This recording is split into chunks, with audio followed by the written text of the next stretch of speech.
Είμαι ο Δημήτρης και συνεχιστής του brand El Greco, το οποίο ξεκίνησε ο πατέρας μου και η μητέρα μου το 1981. Παράλληλα, ο πατέρας μου δούλευε ως εργάτης σε εργοστάσια τότε και το 1985 ξεκινήσανε την πρώτη συλλογή τους, η οποία ήταν φτιαγμένη αποκλειστικά στο χέρι. Εγώ ήμουν τότε ενός, φόρεσα τα πρώτα παπούτσια που φτιάξανε.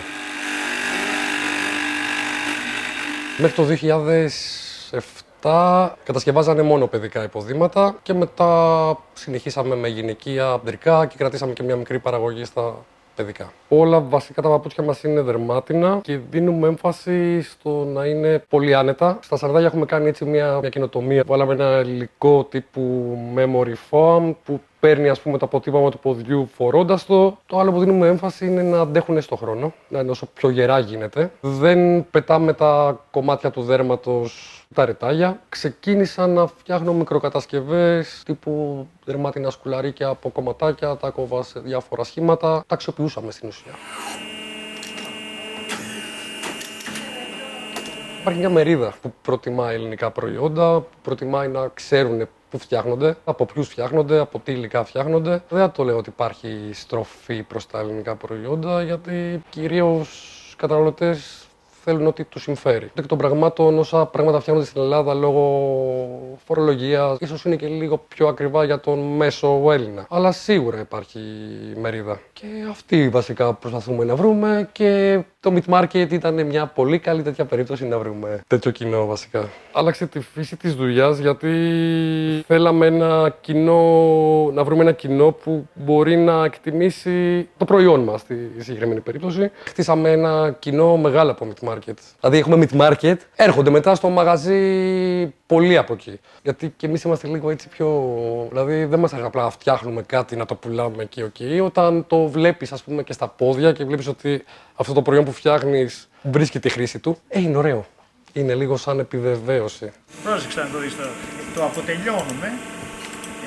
Εντάξει, εμένα μου αρέσει ότι έχουμε όλο το κομμάτι και της κατασκευής και της απευθείας πώλησης και το ότι σου λένε, ας πούμε, αυτό, οκ, δεν με βόλεψε γιατί έγινε αυτό ή αυτό τέλειο. Έκατσε τέλεια στο πόδι μου. Αυτό έχει ενδιαφέρον. Η πρώτη ύλη που είναι το δέρμα, η βασική, είναι από Ιταλία και κάτι λίγα από Ελλάδα και οι σόλες που είναι πολύ σημαντικό, το να έχει ένα καλό λάστιχο, να έχει καλή συμπεριφορά, να μην κλειστράει, είναι όλα από Ελλάδα. Τα προϊόντα τα διαθέτουμε καταρχήν στο κατάστημά μας και η βιοτεχνία είναι ανοιχτή, όποιος θέλει να έρθει, κυρίως εκεί έχουμε τα παιδικά και μετά έχουμε ένα δίκτυο χοντρικής ας πούμε που τα διαθέτουμε σε άλλα καταστήματα. Κυρίως καλοκαίρι με τα σανδάλια είναι μεγαλύτερη, πιο πετυχημένη η σειρά, υπάρχουν σε νησιά ας πούμε, σε καταστήματα σε νησιά. Στην ουσία αντίκα είναι και η μπουγκέτα είναι το 58. Ναι. Αλλά η μονταριστική ήταν η πρώτη που έβγαλε. Ήταν και η πρώτη που μοντάρισε και μικρά παπούτσια, τα μπεμπέ.